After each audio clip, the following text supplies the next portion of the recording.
Hai hai hai. Selamat datang kembali di channel Min Donghua. Kali ini kita akan melanjutkan cerita Donghua. Apotesis. Nggak pakai lama lagi, langsung aja kita ke ceritanya. Check it out. Sebenarnya di dunia ini, orang kuat di alam laut dewa adalah eksistensi teratas di dunia. Ketika budidaya mereka mencapai alam hidup dan mati, atau tingkat perang suci. Jika kekuatan mereka meningkat lebih jauh, itu akan mengancam stabilitas dunia itu sendiri. Sehingga mereka akan menghadapi malapetaka hidup dan mati. Dan yang disebut malapetaka hidup dan mati sebenarnya adalah hukuman yang dijatuhkan setelah seluruh dunia merasakan krisis. Setelah mencapai alam laut ilahi, hukuman yang datang dari dunia luas tidak dapat lagi menampung orang sekuat itu. Sehingga orang sekuat itu akan diusir ke alam atas melalui platform kenaikan. Namun kondisi tertentu diperlukan bagi orang yang kuat di alam laut dewa untuk naik ke alam atas. Dan bakat Liu Yu sangat mencengangkan. Dia hanya butuh lebih dari 200 tahun untuk berlatih dari makhluk bawaan menjadi orang yang kuat di alam laut dewa. Tapi baginya, dia masih jauh dari pendakian. Setelah Lo Sheng dan Sun turun ke dahan yang lebat, pohon suci besar itu mulai bergetar. Pohon suci ini sebesar kastil, berguncang seperti gunung yang akan meletus.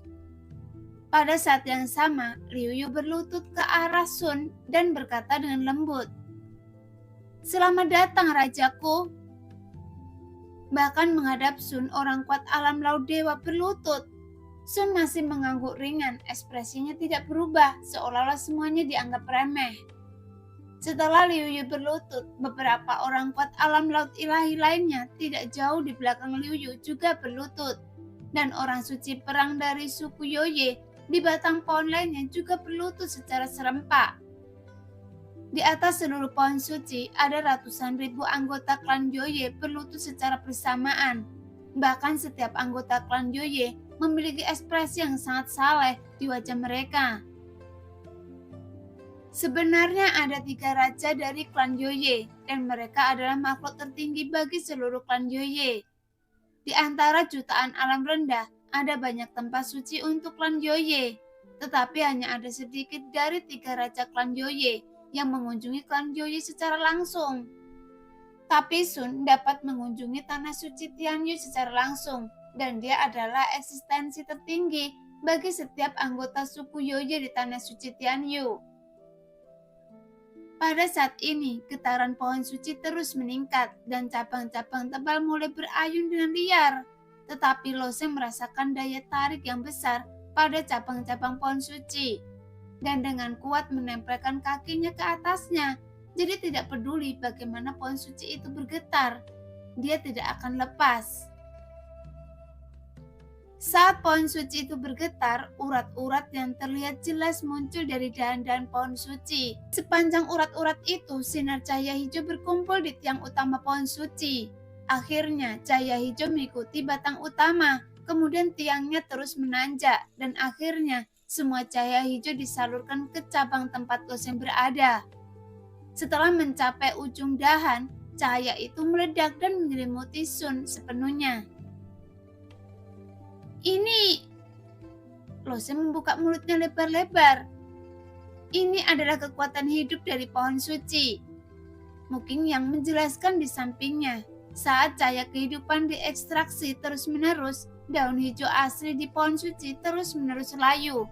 Dengan kecepatan yang terlihat dengan mata telanjang, berjatuhan tak beraturan di udara. Seolah-olah itu seperti musim semi setelah beberapa saat berlalu. Namun Lo Sheng memperhatikan bahwa tidak hanya pohon suci besar yang layu, tetapi banyak tanaman di sekitar pohon suci juga layu dan menguning. Untuk mengekstraksi kekuatan kehidupan dari pohon suci dengan cara ini, bukankah pohon suci juga harus?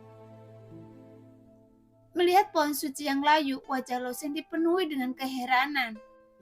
Mungkin yang berkata dengan nada akrab, "Kekuatan kehidupan dari pohon suci memang sangat berharga. Umumnya, kita jarang mengeluarkan kekuatan hidup. Hanya jika kita membawa bayi yang baru lahir ke pohon suci setiap tahun, sejumlah kecil cahaya kehidupan akan ditarik keluar. Namun, jika rajaku dalam roh pedangmu sangat lemah dan juga menderita banyak kerusakan, kali ini dia akan mengekstrak 90% kekuatan hidup dari pohon suci. Melihat Loseng masih sangat kaget dengan raut wajahnya, Muking yang terus tersenyum dan berkata, "Tidak masalah, vitalitas pohon suci sangat kuat, tidak mungkin layu karena ini, dan dapat pulih sepenuhnya paling lama 2 atau 3 tahun. Itu dia." Loseng mengangguk. Sun terus menyerap kekuatan hidup di dalamnya. Kekuatan hidup murni ini sangat mudah diserap. Sejumlah besar cahaya hijau diserap oleh Sun dalam sekejap mata. Setelah menyerap kelompok cahaya hijau, Sun menatap Liu Yu dan berkata dengan acuh tak acuh, "Bangun dan bawa saya ke patung raja." "Ya, rajaku." Liu Yu mengangguk. Jenius nomor 1 di benua naga laut dan pemimpin tanah suci Tian Yu berdiri dengan hormat. Dengan hati-hati membimbing Sun dan berjalan di karpet merah. Kemudian Lin Yang, Muking Yang, Loseng dan yang lainnya mengikuti mereka di belakang. Adapun ratusan ribu anggota klan Yoye di bawah, mereka masih bersujud di tanah dan tidak bangun. Setelah mereka terus berjalan menyusuri karpet merah tua di batang pohon, tak lama kemudian mereka sudah dekat dengan batang utama pohon suci. Di dalam batang utama pohon suci ada sebuah istana di dalam lubang pohon suci. Setelah Liu Yu membawa Sun, Loseng dan yang lainnya juga masuk. Dan banyak anggota klan Yoye yang berlutut dalam ibadah bangkit. Kemudian anggota klan Yoye yang sebelumnya diam, tiba-tiba menjadi bersemangat. "Saya melihat raja, itu benar-benar raja, persis sama dengan patung raja." "Mengapa raja datang ke tanah suci Tianyu kita? Dia adalah raja yang bertugas membunuh di klan Yoye kita. Saya ingat, itu di antara 3 patung para raja, patung miliknya tampak redup." "Jangan bicara omong kosong. Jika dia mendengarnya, Anda akan dihukum." "Pasti ada sesuatu yang terjadi di dunia atas. Jika tidak, bagaimana rajaku bisa menjadi parasit di dunia dengan tubuh roh pedang? Di dalam tubuh manusia?" Faktanya, spekulasi ini mulai beredar. Setelah VR memberitahu tanah suci Tianyu, bagaimanapun patung raja bersinar dengan cahaya suci abadi yang tidak pernah redup siang dan malam. Namun dalam beberapa tahun terakhir, patung raja yang bertanggung jawab atas pembunuhan tiba-tiba menjadi redup, dan itu merupakan sinyal yang tidak menyenangkan. Namun tidak hanya patung Sun di tanah suci Tianyu, tetapi patung Sun di dunia lain juga redup. Sebelumnya, banyak anggota klan Yoye berspekulasi bahwa sesuatu telah terjadi pada klan Yoye di alam atas. Sayangnya, ini bukanlah sesuatu yang bisa mereka tebak. Namun karena kedatangan Sun yang tiba-tiba, spekulasi tersebut terkonfirmasi. Tapi Liu Yu dan yang lainnya tentunya tidak memenuhi syarat untuk bertanya, "Mengapa Sun menjadi seperti ini?" Setelah memasuki istana besar, Sun berjalan menuju ke tengah istana. Di tengah istana didirikan 3 buah patung besar. Ketiga patung tersebut adalah 3 raja wanita klan Yoye. Ketiga patung bahkan diukir seperti aslinya, dan setiap patung memancarkan kilonya masing-masing. Patung pertama memegang tongkat besar, dan seluruh tubuhnya mekar dengan lingkaran cahaya hijau samar. Mendekati patung hijau, Loseng bisa merasakan semangatnya kekuatan hidup di dalamnya.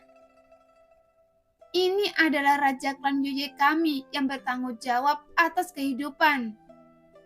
Muking yang berinisiatif memberitahu Loseng. Ketika dia mendengar itu, mata Loseng tertuju pada patung itu. Loseng mengangguk dan mengalihkan pandangannya ke patung kedua. Patung kedua memancarkan cahaya biru, tapi dia memegang palu meteor yang mematikan. Jadi sulit membayangkan, karena klan Yoye bisa menggunakan senjata yang begitu biadab dan kejam. "Dia adalah raja yang bertanggung jawab atas hukuman di klan kami," tambah Muking Yang. "Jadi begitu?" Losen terus mengalihkan pandangannya ke patung terakhir. Patung terakhir seluruhnya berwarna merah, tetapi satu-satunya perbedaan adalah cahaya merah pada patung itu sangat redup. Jauh lebih tidak menyilaukan dibandingkan cahaya pada dua patung raja lainnya. Tapi penampilan dan tubuh patung ini hampir identik dengan Sun. Pantas saja semua orang klan Yoye bisa tahu sekilas bahwa Sun adalah raja klan Yoye mereka, karena dia memang terlihat persis sama. Kata Losen diam-diam di dalam hatinya. Tapi kenapa patung Sun memegang tombak? Bukankah Sun seorang pendekar pedang? Losen tiba-tiba memperoleh roh pedang setelah memasuki Gunung Pedang Pembunuhan. Satu-satunya tempat di mana Losen dan Sun berkomunikasi adalah di Gunung Pedang Pembunuhan. Karena Sun telah memasuki Gunung Pedang Pembunuhan, dia pasti telah memahami maksud pedang sempurna. Dan dia pasti seorang pendekar pedang. Tapi sekarang, sepertinya senjata utamanya bukanlah pedang, tapi tombak. Sementara Losen bingung, Sun berhenti di depan patungnya. Dia tiba-tiba berbalik dan berkata kepada Liu Yu, "Kalian semua keluar. Losen tetap di sini. Tidak ada yang diizinkan memasuki istana tanpa perintah saya." Jelas keberadaannya sebagai roh pedang, jadi dia tidak bisa menjaga jarak terlalu jauh dari Losen. Jadi Losen tentu saja ingin tinggal. "Iya, rajaku, tidak ada yang bisa melangkah lebih dekat di istana tanpa perintah Anda." Liu Yu segera mengangguk dan segera memimpin Ling Yan dan yang lainnya. Dan orang kuat lainnya dari alam laut ilahi dari klan Yoye juga mengikuti di belakangnya. Dan segera keluar dari istana. Pada saat ini, di istana yang kosong hanya Losen dan Sun yang tersisa. Sekarang aura raja yang sangat mendominasi secara alami perlahan menghilang dari tubuh Sun. Sekarang dia seperti gadis biasa dari klan Yoye. Sejak Sun berbicara di Menara Dosa, belum banyak komunikasi antara keduanya hingga sekarang. Setelah Losen berpikir sejenak, dia bertanya, "Senjata di patung ini adalah tombak, tapi mengapa pedang Anda dimasukkan ke Gunung Pedang Pembunuhan?" "Itulah takdir tombak suci klan Yoye saya. Sebelum saya berusia 18 tahun, saya adalah seorang pendekar pedang." Sun menjawab dengan sederhana, tapi segera memecahkan misteri di hati Losen. Jika Sunai adalah raja dari klan Yoye, dengan kekuatannya dia pasti tidak hanya akan menancapkan pedangnya di lereng Gunung Pedang Pembunuhan. Dia seharusnya bisa mendaki ke puncak Gunung Pedang Pembunuh. Hanya bisa dikatakan bahwa ketika dia menyadari net pedang yang sempurna, tingkat kultivasinya tidak terlalu tinggi. Dan pada akhirnya dia hanya mendaki Gunung Pedang Pembunuhan di bawah. "Tapi, mengapa Anda menjadi seperti ini?" Losen baru saja berbicara dan Sun berkata dengan ringan, "Tidak perlu bertanya, Anda akan segera tahu." Setelah mengatakan itu, Sun berjalan menuju patung biru. Dia mengangkat tangannya dan cahaya redup muncul dari tangannya. Sebuah tanda aneh muncul di cahaya, dan kemudian dia menampar patung biru itu dengan keras. Segera cahaya biru yang ganas dan menyilaukan tiba-tiba muncul dari patung biru itu. Karena mata Losen dibaptis oleh getah pohon suci, dan dia dapat melihat dengan jelas perubahan pada patung itu melalui cahaya biru. "Ini..." Mata Losen terbuka lebar. Dia melihat patung biru itu seperti orang hidup. Setelah mengedipkan matanya beberapa kali, cahaya biru perlahan meredup dan kemudian senyum tipis di wajah patung itu muncul. "Sun, seharusnya berkomunikasi dengan raja lain dari klan Yoye," tebak Losen. Mungkin banyak tempat klan Yoye di dunia bawah yang mempertahankan kontak dengan dunia atas melalui ketiga patung ini untuk sebuah komunikasi. Cara ini juga sangat berguna. Dunia atas mungkin tidak dapat mengirimkan sumber daya ke dunia bawah, namun melalui patung ini, mereka dapat menyampaikan banyak informasi yang seharusnya tidak dimiliki dunia bawah. Seperti rahasia keterampilan bertarung dan seterusnya. Tapi apakah Sun mencari bantuan dari raja lain? Tepat ketika Losen sedang berpikir, tiba-tiba dia mendengar Sun berkata kepada patung itu dengan nada yang sangat dingin, "Jalang, Anda tidak mengira saya masih hidup, kan?" Patung biru itu tampak hidup, menutupi mulutnya dan tertawa. "Dasar jalang, apakah Anda belum mati? Hah, sekarang apakah Anda mendapatkan masalah sehingga Anda menjadi tubuh roh pedang orang lain?" Setelah mendengar percakapan seperti itu, Loseng hampir jatuh ke tanah. Karena patung biru adalah raja klan Joye yang mengontrol hukuman, dan Sun adalah raja pembunuhan. Tanpa diduga, ketika keduanya membuka mulutnya, mereka seperti tikus yang membuat Loseng sangat malu. Tidak heran Sun ingin membersihkan semua anggota klan Joye. Namun Sun sama sekali tidak peduli dengan Loseng. Dia hanya melihatnya sangat bersemangat. "Jadi, bagaimana jika hanya ada masalah? Saya akan melakukannya hanya membunuh Anda, Jalang. Jadi, Anda tidak perlu mengalihkan perhatian." Patung itu memandang Sun dari atas ke bawah dengan sedikit ejekan di wajahnya. "Avatar pembunuh Anda telah dihancurkan oleh saya. Jadi bagaimana Anda bisa membunuh saya? Saya ingat, roh pedang. Anda adalah seorang pendekar pedang yang berlatih pedang saat itu. Jadi jiwa Anda seharusnya disembunyikan di gunung pedang pembunuhan, kan? Dengan penampilan Anda sebagai roh pedang, bagaimanapun Anda akan membunuh saya. Apalagi Anda hanya melekat pada anak manusia di alam pil ilahi. Jadi saya khawatir Anda bahkan tidak bisa meninggalkan dunia bawah." Setelah mendengar kata-kata patung itu, wajah Sun yang awalnya marah sedikit meredup, tetapi senyuman dingin tiba-tiba muncul di wajahnya. "Benarkah? Jalang, lihat baik-baik orang di sebelah saya. Apakah Anda yakin saya tidak bisa meninggalkan dunia bawah?" Patung itu menoleh sedikit dan matanya tertuju pada Loseng. "Dia hanyalah manusia di alam pil ilahi. Jadi apa?" Ketika patung itu memandang Loseng dengan hati-hati, percakapan itu tiba-tiba terhenti. "Dasar jalang, buka mata anjing Anda dan lihat dengan jelas." Sun terus mencibir. Sebelumnya ada senyum mengejek di wajah patung Raja Hukuman dari awal hingga akhir. Tetapi ketika dia melihat Loseng dengan hati-hati, senyuman di wajahnya berangsur-angsur menghilang dan digantikan oleh kebencian. "Saya tidak menyangka keberuntungan Anda bisa sangat bagus. Anda bahkan bisa bertemu orang yang memiliki takdir untuk berjuang demi dunia. Jadi apa? Apakah Anda iri dengan saya?" tegur Sun dengan dingin. Mendengar itu, patung itu tiba-tiba berteriak histeris. "Ya, saya iri dengan Anda. Saya iri dengan sejak saya masih kecil. Kenapa Anda lebih beruntung dari saya?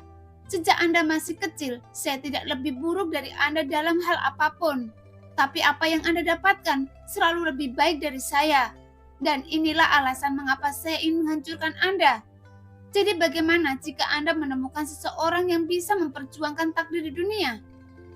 Sekarang Anda tidak lagi memiliki kemampuan untuk kembali." Mendengar itu, Sun mendengus dingin. "Mari kita lihat, apakah Anda yakin saya tidak memiliki kemampuan ini?" Ketika Loseng mendengar dua raja klan Joye saling memarahi, dia sangat bingung karena dia tidak pernah menyangka patung ini akan menyerangnya, sehingga itu mengejutkannya. Melihat palu meteor akan jatuh di kepalanya, mata Loseng berkedip dan tubuhnya tiba-tiba berputar untuk menghindari pukulan palu meteor, sehingga sebuah lubang besar muncul di tanah.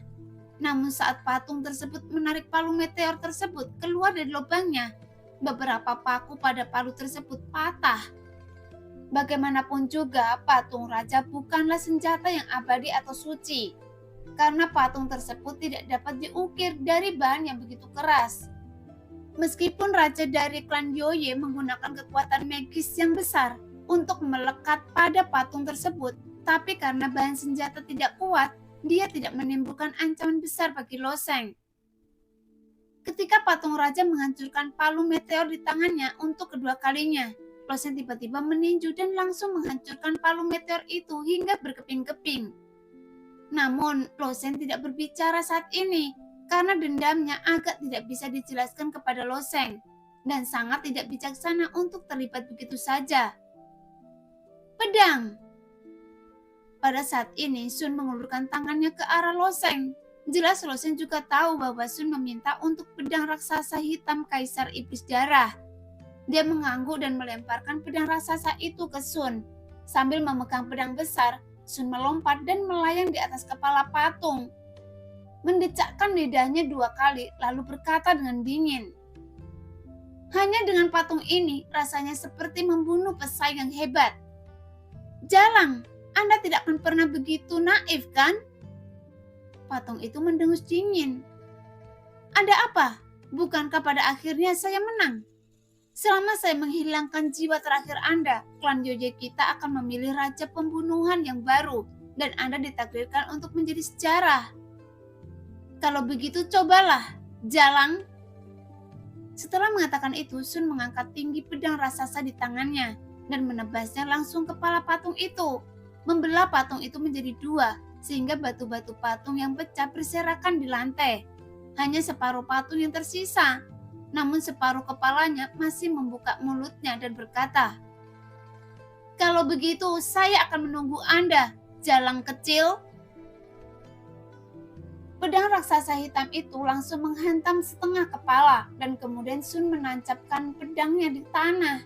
Tapi aura kekerasannya langsung menghilang. Bahkan matanya menatap Loseng penuh dengan kesengsaraan. Melihat itu, Loseng menggembungkan mulutnya karena dia benar-benar tidak tahu harus berkata apa. Setelah berpikir lama, Loseng berkata, "Anda datang ke sini hanya untuk bertengkar dengannya?" Sun mengangguk dan mengakui dengan jujur, "Iya." Meskipun Loseng pada dasarnya telah menentukan dari apa yang baru saja mereka katakan bahwa dia ada di sini untuk bertengkar, cara pertengkaran yang aneh masih membuat Loseng hampir jatuh ke tanah.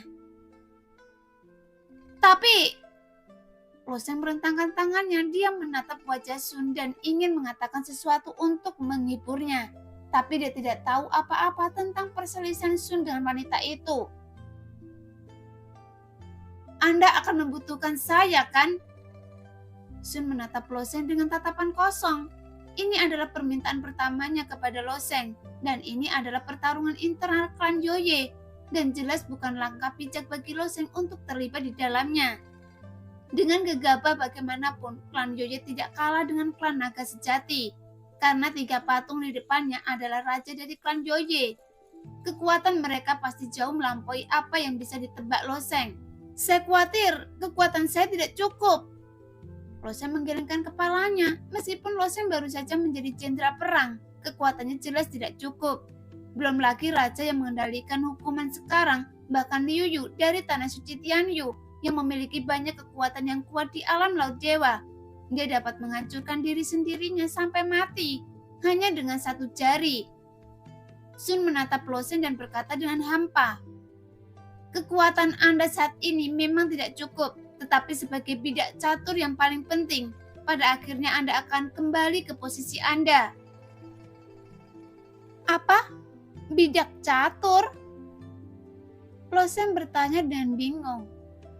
"Iya, zaman besar sekarang telah dimulai, sehingga banyak orang jenius telah muncul di dunia, dan Anda ditakdirkan untuk berjuang demi dunia besar ini.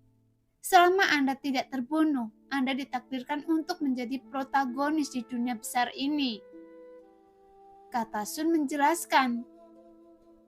Sepertinya Loseng selalu memahami perjuangan hidup di dunia ini, apakah itu Qinglong atau Tianmiao abadi. Mereka sangat tertutup tentang hal ini. Mereka selalu diam tentang poin-poin penting, dan Loseng tidak dapat memahami seluruh kebenaran. "Dunia besar sedang terbuka? Apa artinya ini?" Loseng bertanya lagi. Sun berkata dengan tenang, "Apakah Anda tidak memperhatikan bahwa ada banyak orang jenius di era ini? Bahkan di dunia yang hebat ini, ada banyak sekali orang jenius yang tiba-tiba muncul. Belum lagi ada jutaan dunia besar dan ada banyak dunia atas." Sun berkata. Begitu mendengarkan itu, Loseng langsung percaya bahwa apa yang dia katakan itu benar. Karena sepanjang perjalanan dari Sekte Qingyun, Loseng juga telah melihat munculnya orang-orang jenius dari semua lapisan masyarakat.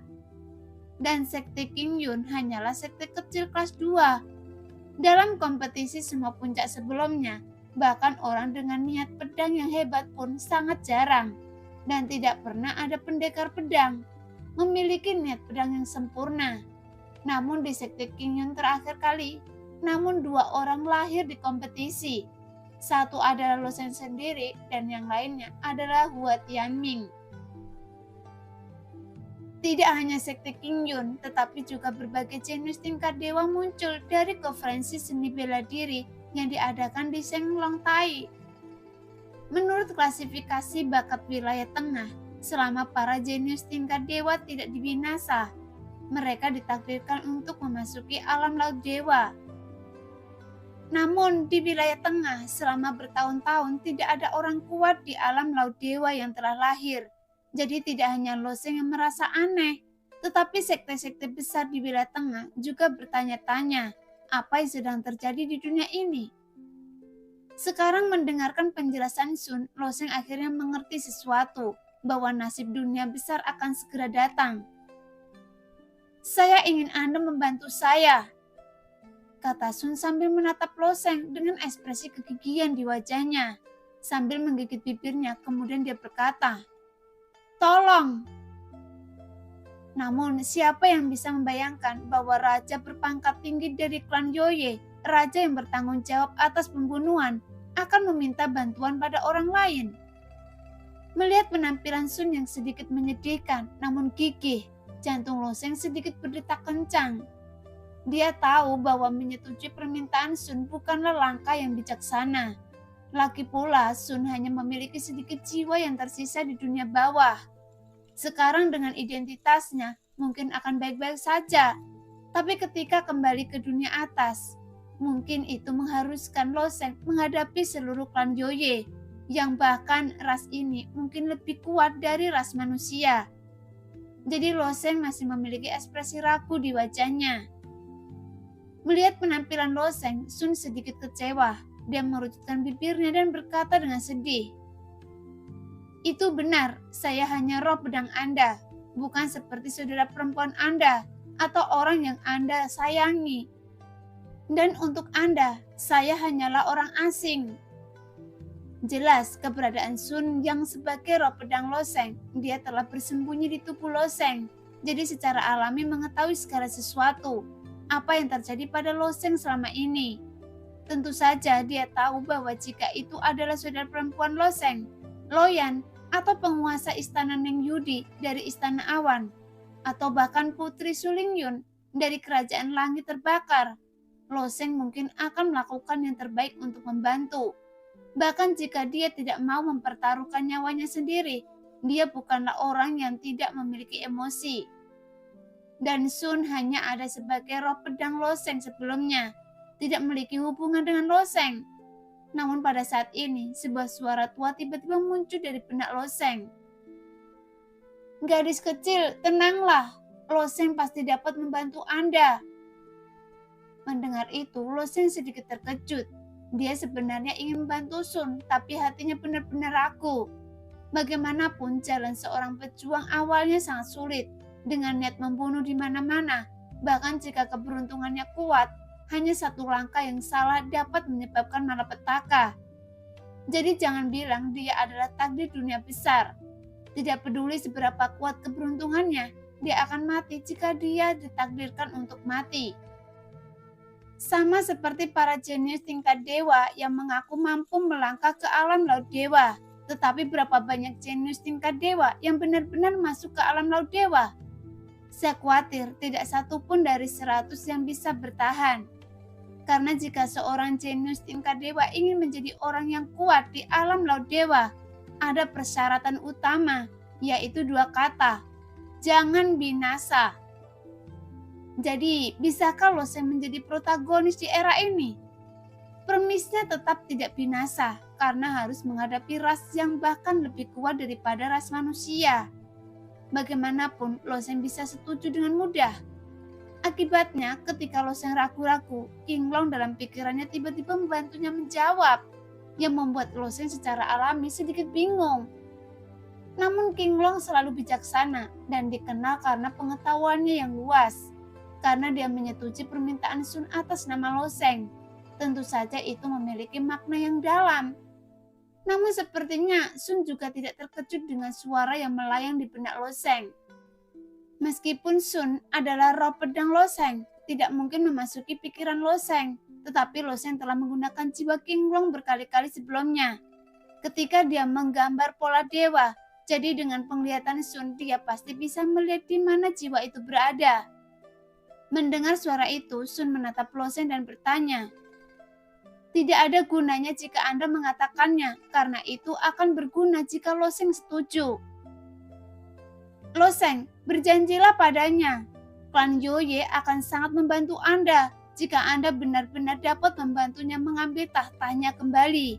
Itu akan memberikan manfaat tanpa akhir bagi Anda di masa depan," kata King Long ringan. "Yang saya pedulikan bukanlah manfaat darinya," kata Lo Sheng dengan serius saat ini. "Terlebih lagi, Anda sebagai roh pedang saya, Anda telah menyelamatkan hidup saya beberapa kali. Jika saya memiliki kemampuan ini di masa depan, saya akan membantu Anda." Setelah kata-kata Lo Sheng jatuh, wajah redup Sun langsung bersinar, seolah-olah seberkas cahaya bersinar di wajahnya. Dia menatap Lo Sheng dan akhirnya menundukkan kepalanya dan berkata, "Terima kasih." Lo Sheng tersenyum sedikit.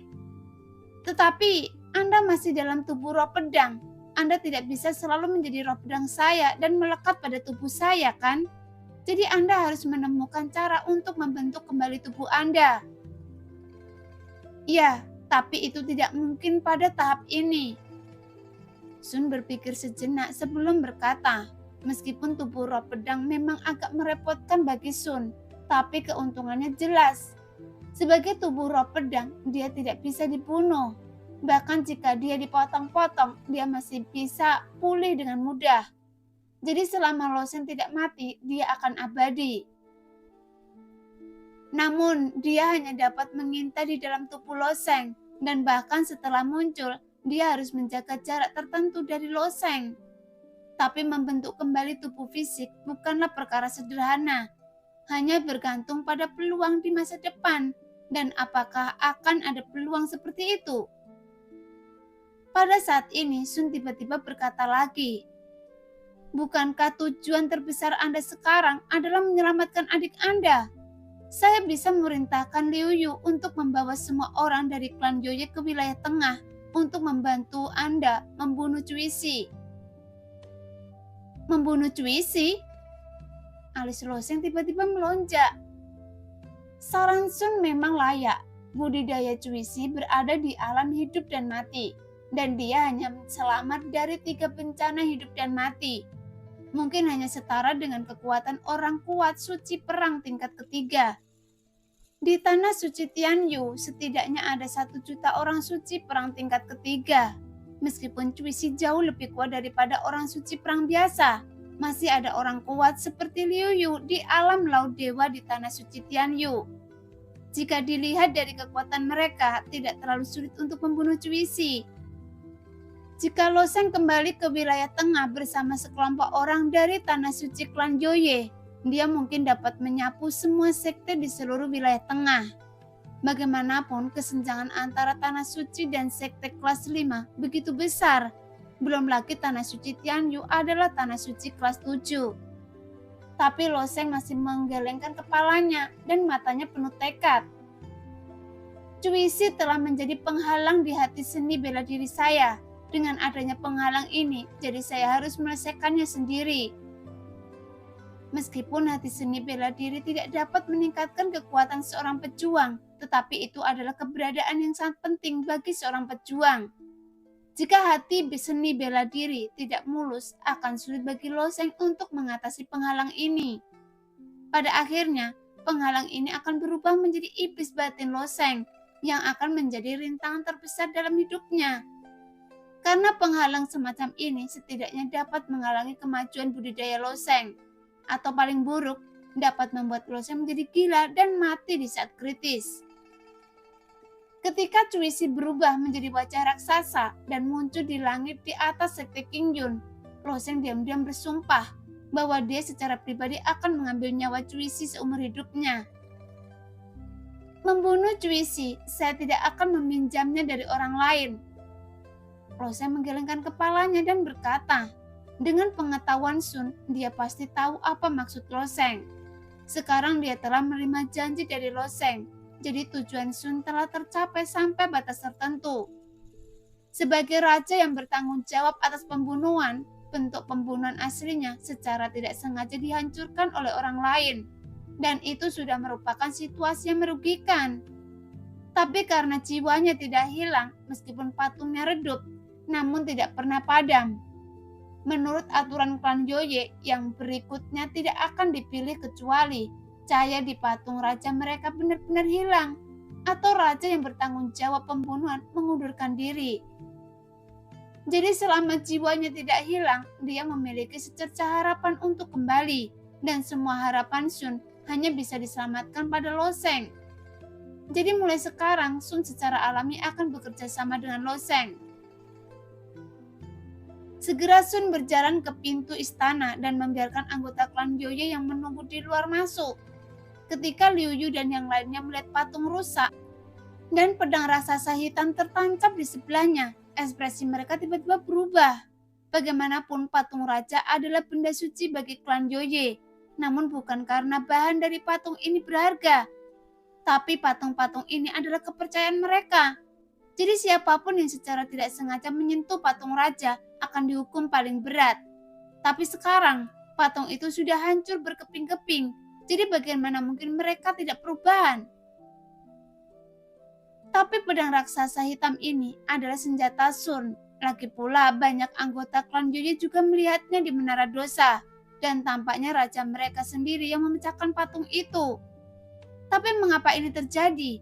Apakah ada perselisihan antara kedua raja tersebut? Sekarang Liu Yu dan beberapa ahli alam laut dewa sedang menebak-nebak dalam hati mereka. Tetapi mereka tidak berani bertanya langsung kepada Sun apa yang sudah terjadi. Melihat ekspresi Liu Yu dan yang lainnya, Loseng tertawa di dalam hatinya. Jika mereka sebelumnya melihat bahwa dua raja superior dari klan Yoye mereka saling memarahi seperti tikus, Loseng tidak tahu seperti apa ekspresi mereka nantinya. Bersihkan patung ini dan jangan dirikan lagi di masa depan, kata Sun dengan tenang. Dia kembali ke ekspresi menyendiri, memancarkan aura raja yang ganas. Jangan dirikan lagi? Wajah Liu Yu penuh keheranan. Ketiga patung raja itu sangat diperlukan, dan ini adalah aturan semua tempat suci suku Yoye. Sekarang jika mereka tidak mendirikan patung raja hukuman lagi, jika ada orang lain yang mengatakan ini, mereka akan segera dieksekusi oleh Ling Qi dari klan Yoye. Tapi masalahnya adalah raja mereka sendiri yang mengucapkannya. Sun memikirkannya dan menghela nafas. Lupakan, Anda bisa mendirikannya lagi, tapi ingat, ukirannya harus lebih jelek. Loseng hampir tertawa terbahak-bahak ketika mendengar kata-kata Sun. Wanita ini benar-benar menakutkan.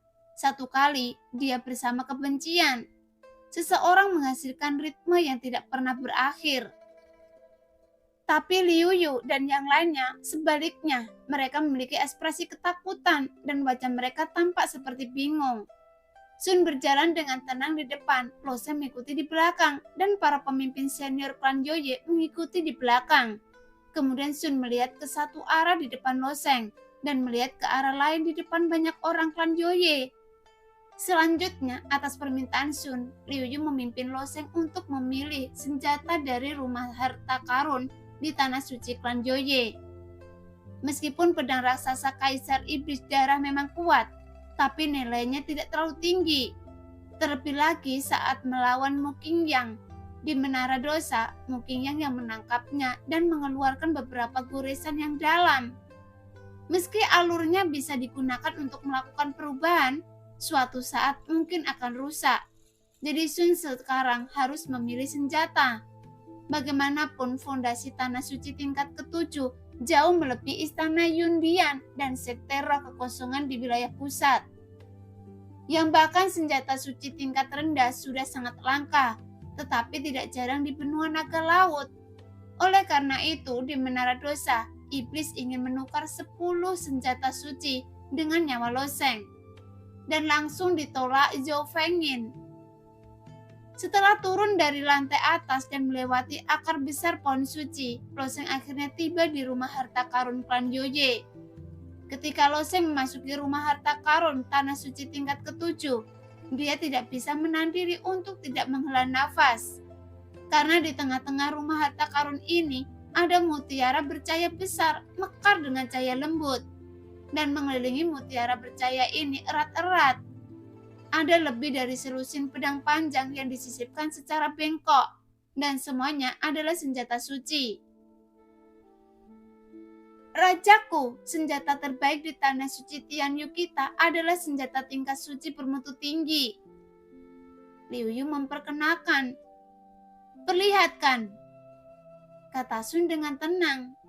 Liu Yu mengangguk, membawa Loseng dan Sun ke bagian belakang mutiara bercahaya, lalu dengan lembut mengeluarkan sebuah kotak panjang dari tanah. Setelah meletakkan kotak itu, Liu Yu mengangkatnya dengan santai. Kemudian dia mengeluarkan pedang panjang dari itu. Dan itu adalah pedang panjang berwarna emas pucat. Dengan cahaya sederhana menyinari pedangnya. Pedang suci bermutu tinggi ini saya peroleh dari Gua Xuanming. Namun saya tidak pandai menggunakan pedang, jadi saya menyegel pedang ini di sini.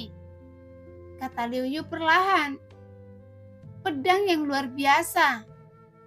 Mata Loseng tiba-tiba berkilat. Senjata suci tingkat tertinggi sebenarnya berasal dari Gua Xuanming. Lalu peluang apa yang ada di Gua Xuanming? Sun memandangi pedang emas pucat itu dengan tatapan acuh tak acuh. Dan dengan lembut mengulurkan jari-jarinya yang ramping. Kemudian Liu Yu yang memegang pedang panjang itu dengan kedua tangannya menyerahkannya kepada Sun dengan hormat. Lalu melangkah ke samping. Setelah Sun dengan lembut mengayunkan pedang panjang emas pucat itu dalam lingkaran, dia akhirnya menggelengkan kepalanya. Saya tidak bisa menggunakan pedang ini, berikan saja pada Loseng. Mendengar kata-kata Sun, wajah Liu Yu dipenuhi air mata. Dengan ekspresi tertekan di wajahnya, dia memberikan pedang suci bermutu tinggi kepada prajurit manusia ini. Meskipun Liu Yu juga tahu bahwa Sun dan Loseng sekarang hampir tidak dapat dipisahkan, dia telah mencoba yang terbaik untuk mendapatkan pedang ini di Gua Xuanming. Bahkan dia hampir kehilangan nyawanya di sana. Setelah dia mendapatkannya, sekarang harus memberikannya kepada orang asing. Jadi tentu saja Liu Yu merasa sedikit tidak nyaman. Apakah itu tidak mungkin? Sun memperhatikan ekspresi Liu Yu dan berkata dengan ringan. Liu Yu segera menundukkan kepalanya dan berkata, kepada siapapun rajaku ingin memberikannya, itu tergantung keputusan Anda sendiri. Baiklah. Sun mengangguk lalu berpindah tangan dan memberikannya kepada Loseng. Begitu pula dengan klan Yoye, seluruh ras berpusat pada 3 raja, karena Sun dan 2 raja lainnya adalah kepercayaan ribuan klan Yoye. Jadi tidak ada pemikiran pembangkangan dan perlawanan di dalam hati mereka. Belum lagi Sun baru saja mengambil salah satu pedang Liu Yu. Bahkan jika Sun memerintahkan Liu Yu untuk bunuh diri sekarang, Liu Yu tidak akan membangkangnya. Dari sudut pandang ini, struktur klan Yoye dan ras manusia sangatlah berbeda, karena tidak ada ketaatan yang mutlak di antara ras manusia. Selama itu bermanfaat, maka pengkhianatan akan terjadi. Apalagi ras yang sama, ayah dan anak pun bisa saja berkhianat. Jadi dari sudut pandang ini, klan Yoye jauh lebih bersatu dibandingkan ras manusia. Dan tidak mungkin seperti sekte besar yang saling menyerang di wilayah tengah. Setelah mendapatkan pedang suci bermutu tinggi seperti ini, jantung Loseng berdebar kencang. Meskipun dia juga memiliki senjata suci tingkat rendah di tangannya, yang bisa dia gunakan, senjata untuk para pejuang tidak ada habisnya. Jadi tidak ada yang terbaik dan hanya lebih baik. Saya tidak membutuhkan pedang sekarang. Sun menggelengkan kepalanya ringan dan berkata, saya ingin menggunakan kembali senjata asli saya, jadi saya ingin tombak. Ketika Sun masih muda, dia memang menggunakan pedang. Tetapi ketika dia terpilih sebagai Raja Klan Joye dan mulai bertanggung jawab atas pembunuhan, dia beralih menggunakan senjata tombak. Tentu saja tahun-tahunnya menggunakan senjata tombak jauh lebih lama daripada menggunakan pedang dan akan jauh lebih mudah untuk menggunakannya. Pada saat itu, Lo Sheng hanya berpikir bahwa Sun hanyalah roh pedangnya. Jadi dia secara alami akan memberikan pedang kepada Sun. Namun hanya dengan tombak kekuatan Sun dapat dimaksimalkan. Liu Yu mengangguk dan mengulurkan tangannya. Kekuatan tak terlihat menyapu dan tombak perang berputar dari sebuah kotak di kejauhan. Senjata ini adalah tombak terbaik di tanah suci Tianyu saya. Silakan lihat rajaku. Liu Yu menyerahkan tombak itu kepada Sun lagi. Meskipun kualitas senjata ini tidak sebaik pedang di tangan Lo Sheng, kualitas senjata ini tidak rendah. Ini adalah tombak tingkat suci tingkat menengah. Jadi Sun mengulurkan tangan dan memegang tombak perak di tangannya. Melihat ke depan dengan tatapan samar, akhirnya dia mengulurkan tombak dan menusukkannya ke dalam kehampaan. Segera gelombang energi yang sangat istimewa segera menembusnya. Bahkan fluktuasi energi itu tidak hanya membuat takut Lo Sheng, tetapi juga mengejutkan Liu Yu, yang merupakan orang kuat di alam laut dewa. Anda harus tahu bahwa Sun sekarang berada dalam tubuh roh pedang, dan kekuatan roh pedang tumbuh seiring dengan kekuatan tuannya. Meskipun roh pedang tidak dapat dibagi menjadi tingkat kultivasi, secara umum tingkat kultivasi harus setara dengan Lo Sheng, atau bahkan sedikit lebih lemah dari Lo Sheng.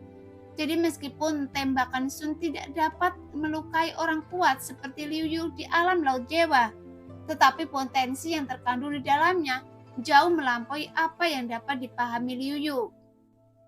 Bagaimanapun tingkat kultivasi asli Sun jauh lebih dari ini, dan apa yang dia pahami jauh melampaui apa yang dapat diakses Liu Yu pada tingkat ini. Nah, demikianlah cerita hari ini. Terima kasih yang sudah menonton video Min sampai selesai. Sampai jumpa di video selanjutnya. Bye-bye.